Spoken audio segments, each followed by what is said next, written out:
कथे बैठे बैठे रात पहागे कुकरा घालो बाता थे बैठे बैठे रात पहागे कुकरा घालो बाता थे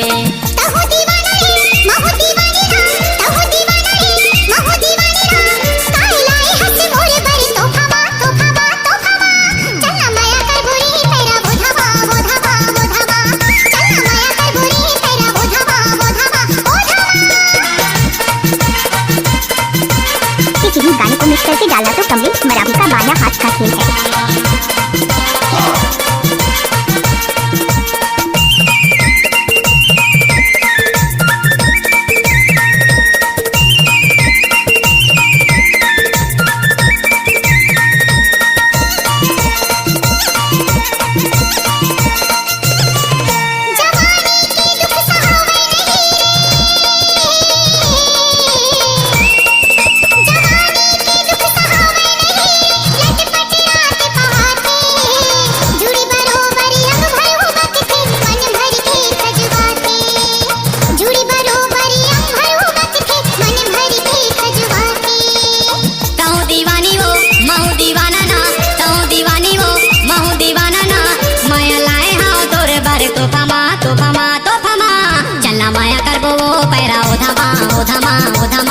चलना माया करबो वो पैरा ओ धमा ओ धमा ओ धमा।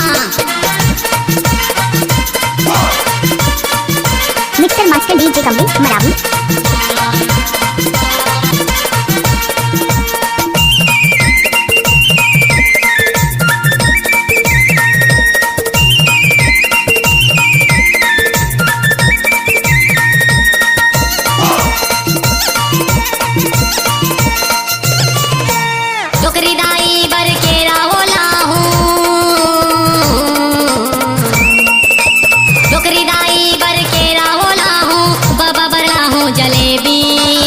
डोकरी डोकराला माया मा फसन दे टोली डार दोनों चली डोकरी डोकराला माया मा फसन दे टोली डार दोनों चली।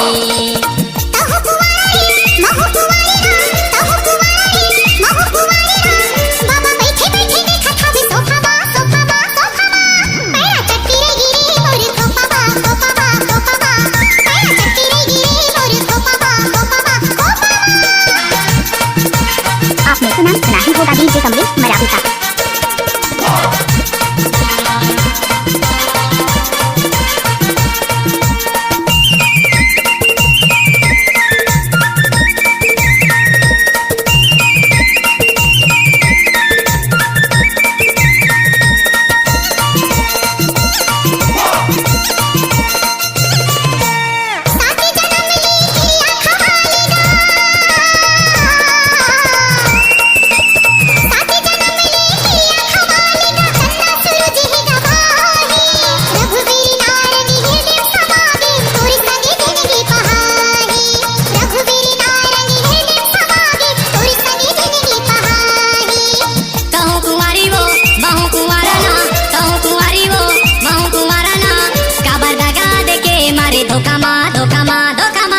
चलना माया करबो वो पैरा ओ धमा ओ धमा ओ धमा चलना माया करबो वो पैरा ओ धमा ओ धमा ओ धमा।